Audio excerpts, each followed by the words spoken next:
Hello everyone, I'm here to walk you through on how to turn on and off timer on Snapchat. So let's get started. So for you to turn off or turn off timer on your Snapchat, you have to tap on your camera icon.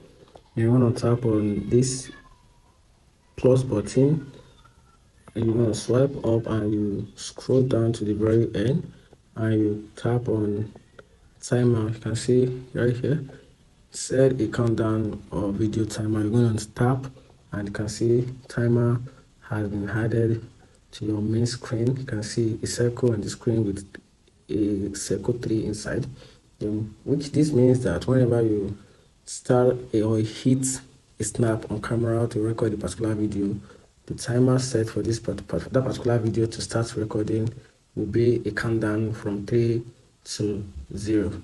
So let's have a check of that. You can see 2, 3. Then that is the timer for that particular video to start recording. If you find this video helpful, like and follow for more. Thank you.